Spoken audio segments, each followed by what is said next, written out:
Here is a flash just received in our newsroom. Dateline Washington. United States Army transport carrying lumber was torpedoed 1,300 miles west of San Francisco.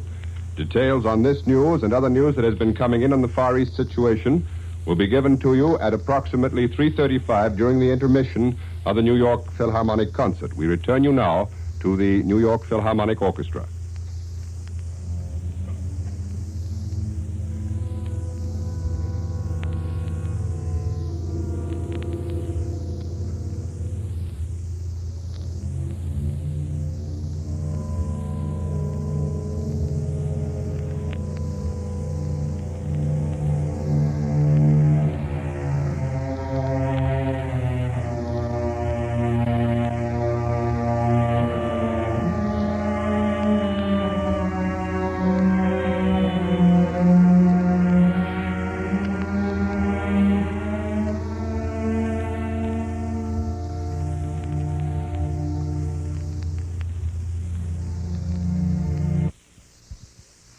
Symphony No. 1 in F minor by the modern Russian composer Shostakovich, performed as the opening work on this afternoon's Philharmonic program, Artur Rudzinski conducting.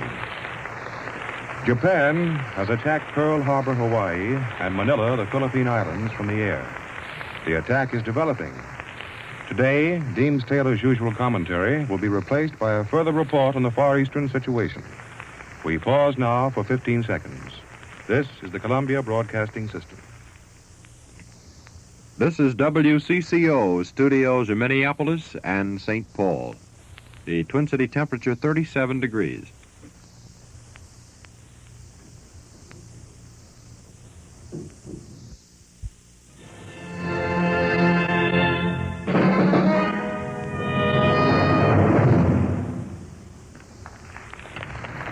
The Symphony No. 1 in F minor by the modern Russian composer Shostakovich, performed as the opening work on this afternoon's Philharmonic program, Artur Rudzinski conducting. Japan has attacked Pearl Harbor, Hawaii, and Manila, the Philippine Islands, from the air. The attack is developing. Today, Deems Taylor's usual commentary will be replaced by a further report on the Far Eastern situation.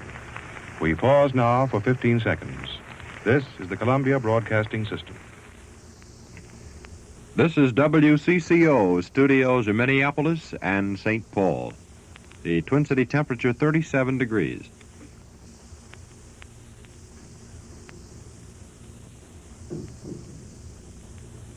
This is John Daly speaking from the CBS newsroom in New York. Here is the Far East situation as reported to this moment. The Japanese have attacked the American naval base at Pearl Harbor, Hawaii, and our defense facilities at Manila, capital of the Philippines. The first disclosure of this news was made by Presidential Secretary Stephen Early by telephone at approximately 2:25 in Washington. I read the text of this historic announcement at a little after 2:30.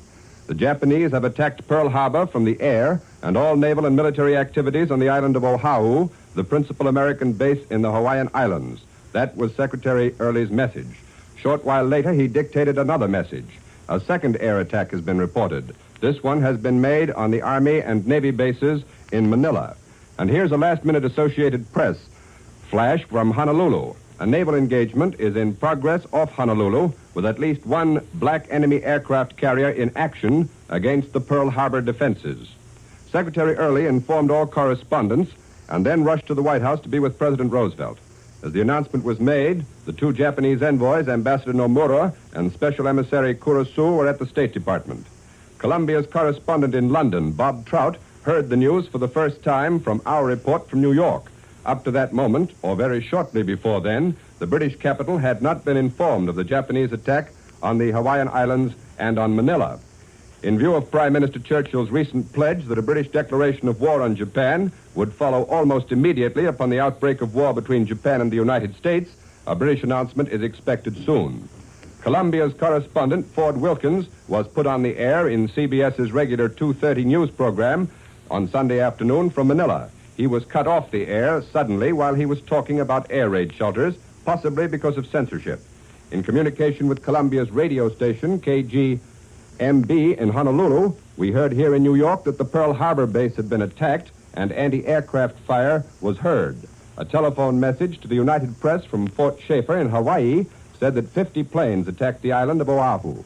The planes were officially described so far as unidentified in these messages, although later reports that have come in from the press associations definitely identify at least 2 of these planes as carrying the emblem of the rising sun, the emblem of Japan.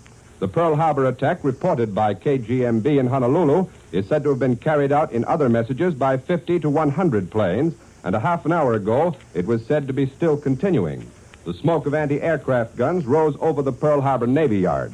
Heavy smoke also drifted up from Hickam Field in the Pearl Harbor area, apparently from fires, and witnesses said fires broke out on Ford Island. The main targets in this action by the Japanese appeared to be Hickman Field, which is the Army field, and the great naval base at Pearl Harbor, and several planes were reported shot down.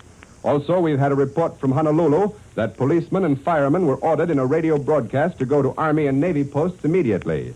Major George Fielding Elliott, when this dispatch originally came in, pointed out that this may indicate that some of the Japanese resident in that area are being aids in this action by the Japanese against the shore areas, and the firemen and policemen may have been called up to stop any abortive revolutionary action in that area. Here's the first Associated Press dispatch from Honolulu. At least 2 Japanese bombers, their wings bearing the insignia of the rising sun, appeared over Honolulu at about 7:35 a.m. Honolulu time today and dropped bombs. As I told you a little earlier, these are the 2 planes of the reported 50 to 100 which have been definitely identified as wearing the insignia of the rising sun. Unverified reports said that a foreign warship appeared off Pearl Harbor and has begun firing at the defenses of that mighty fortified post. Reports also say that the Japanese bombers scored 2 hits, one at Hickman Field Air Corps Post on Oahu Island, and the other at Pearl Harbor, which set an oil tank afire. American anti-aircraft has set up a terrific din, and the sky also is filled with American battle aircraft. We have just heard that the Press Association dispatches, of course, are pouring in here. We've had a Washington Bulletin received just a few minutes ago that disclosed an American Army transport, which was carrying lumber, was torpedoed 1,300 miles west of San Francisco. And we've just heard by telephone that Albert Warner in Washington has news of a State Department announcement. For that report from Albert Warner, we take you now to Washington. The statement has just been issued now by the State Department from Secretary of State Cordell Hull. It runs as follows. On November 26th, the Secretary of State handed to the Japanese representatives a document which stated the principles which govern the policies of the government of the United States toward the situation in the Far East, and setting forth principles for a comprehensive, peaceful settlement. At 1 p.m. today, this State Department statement continues, the Japanese ambassador asked for an appointment for the Japanese representatives to see the Secretary of State. The appointment was made for 1:45 p.m. The Japanese representatives arrived at 2:05 p.m. They were received by the Secretary of State at 2:20. The Japanese ambassador handed to the Secretary of State what was understood to be a reply to the American document of November 26th. Secretary of State Hull carefully read the statement presented by the Japanese representatives and immediately turned to the Japanese ambassador and with the greatest indignation said, "I must say in all my conversations with you, the Japanese ambassador," and this is Secretary Hull speaking, "I must say in all my conversations with you during the last 9 months, I have never uttered one word of untruth." And then Mr. Hull, referring to the Japanese note just handed to him, continued, "In all my 50 years of public service, I have never seen a document that was so crowded with infamous distortions and falsehoods on a scale so huge that I never imagined any government on this planet was capable of uttering them."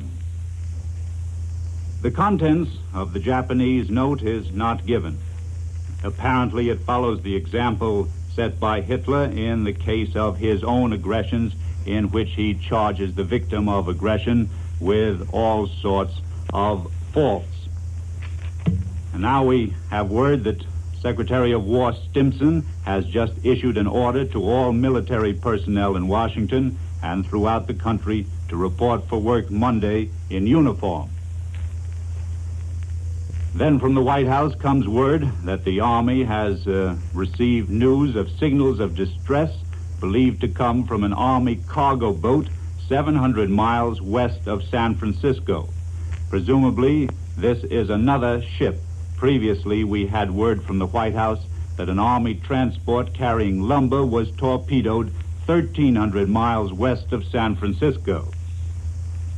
Now here are some of the first comments that we have gathered from congressmen. Veteran Senator Glass of Virginia says, "I suppose that this means war." And ironically, he added, "Of course we're not going to surrender immediately without any effort to repel the attack." Senator Charles McNary, the Republican leader of the Senate, said, "I am amazed at Japan. I thought they had better judgment. I deeply regret the turn of events. Now the nation must unite in giving her a beating for her stupidity and aggression." That was from Senator McNary. Senator Hill, the Democratic whip of the Senate, says this: "The United States ought to use every means, every power to lick the Japanese, to lick them thoroughly and completely, and to do the job in the quickest possible time." Except for the bare announcements from the White House, there has been no further word. It's quite obvious that the American Navy and Air Force are taking counteraction against the Japanese. Once attacked, you do not stand on ceremony. The President has ample authority to send the Army and Navy into action when this country is attacked. Presumably a naval blockade of Japan has already been ordered, and other hostilities than the Japanese air attacks will be reported. In a case of this kind, with open hostilities and the United States clearly the target of offensive action, it can be expected that the President will go before Congress. There he will explain what has taken place, and unless unofficial speculation is wrong, he will ask Congress for a declaration of war. There is no doubt what Congress would do. It has been notable all along that congressional sentiment is much more united on the subject of Japan than it has been on European developments. But more than this, the United States itself is now the subject of definite attack. Let alone past sentiment, this would be enough to bring a united opinion in Congress. We return you now to New York. That was Albert Warner's report from Washington on the latest developments in the Far Eastern situation with a report from the State Department. One mystery in connection with the announcements from Washington arose this afternoon when Ford Wilkins, the CBS correspondent in Manila, reported by telephone to Columbia at 3:30 o'clock that there had been no bombing of Manila.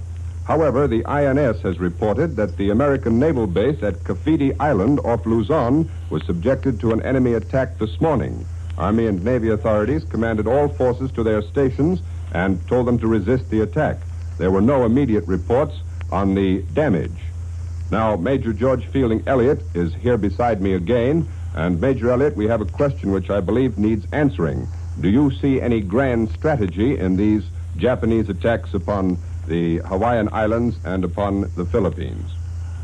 The Philippines, and that refers particularly to the naval and air base at Manila, stands between Japan's home bases and the operations which she is conducting in Indochina. Therefore, the Japanese would like, of course, to eliminate this base if they possibly could. And it seems to me quite possible that the attacks on Hawaii are intended to cover a Japanese attack on the island of Luzon, and particularly directed at the naval and air base at Manila, in order to clear their lines of communication into the South China Sea, delay the arrival of the American fleet there. One interesting point is the fact that two apparently separate attacks by Japanese submarines upon American vessels between San Francisco and Honolulu have been reported. The Japanese have approximately 25 long-range submarines of the so-called I-50 class, which are capable of crossing the Pacific and returning without refueling. Apparently, therefore, these submarines, which would take about 10 to 12 days to get on that station from the nearest Japanese naval base, have been on their way for that length of time. And this throws a very curious light upon the Japanese request of a week ago for 2 additional weeks of negotiation. All this planning, all these attacks have been prepared over a long period of time. Certainly at least 2 weeks has elapsed since the original Japanese decisions were taken because of the location of the ships and comparatively slow ships such as submarines on this line of communications. I have one more item which may be of interest. We have just been informed here officially that the present reaction of the British government is officially this: to call attention to the Prime Minister's statement in his speech in the House of Commons some time ago that Great Britain would be at war with Japan 1 hour after Japan attacked the United States. And now you've heard Mr. Warner's report of the War Department order in Washington ordering all military personnel in this country into uniform. The Army's order affected not only the thousands of officers on duty in Washington who have thus far performed their functions in civilian clothes to avoid a militaristic appearance, but all officers in every corps area, the United States possessions and outlying bases. And here is a bulletin that has just come in from the Press Association's dateline Los Angeles. Rear Admiral Charles H. Blakely broadcast an order today for all officers and men attached to the 11th Naval District to report to their ships or stations immediately. Washington is expected to blossom out tomorrow as a city of uniforms because huge numbers of officers have been pouring into the city for months to perform the Army's overhead functions. Early said that so far as the President's information went, attacks were still in progress at Manila and in Hawaii. That is, of course, Stephen Early, Presidential Press Secretary. In other words, he said, we don't know that the Japanese have bombed and left. He went on to say, as soon as the information of the attacks on Manila and Hawaii was received by the War and Navy departments, it was flashed immediately to the President at the White House. Thereupon, and immediately, the President directed the Army and the Navy to execute all previously prepared orders looking to the defense of the United States. The President is now with the Secretaries of Navy and War, and steps are being taken to advise the congressional leaders. Also, we received a report earlier from Washington that any news of the Far Eastern developments would have to come from the White House. Navy officials, when queried for news, made that statement. Congressional leaders immediately were advised of the crisis, too. Attachés of the Japanese embassy began burning secret documents in the embassy yard, and a group of newspaper reporters and photographers stood by watching, and after a few minutes, they were ordered to leave. The embassy doors were closed. There was no disorder.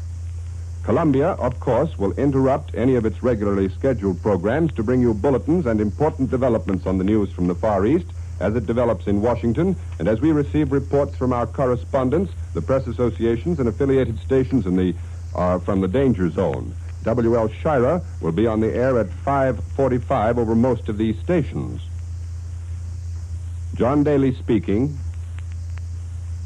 This is the Columbia Broadcasting System. WCCO Minneapolis. The United Press announces that it is ordering into operation on a 24-hour schedule all of its leased wire circuits throughout the country. The order was given to the American Telephone and Telegraph Company shortly after 2 p.m. to see that all newspaper and radio clients of the United Press, regardless of their normal hours of service, were hooked into the UP wire system immediately for continuing service until further notice. Now we take you back to the symphony concert by the New York Philharmonic Symphony Society.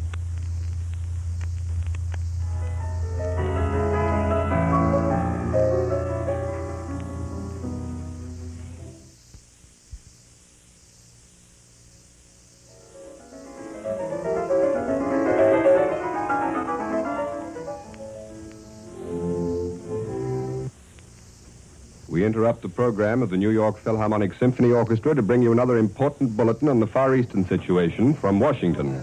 The President decided today, after Japan's attack on Pearl Harbor and Manila, to call an extraordinary meeting of the Cabinet for 8:30 p.m. tonight and to have congressional leaders of both parties join the conference at 9 o'clock.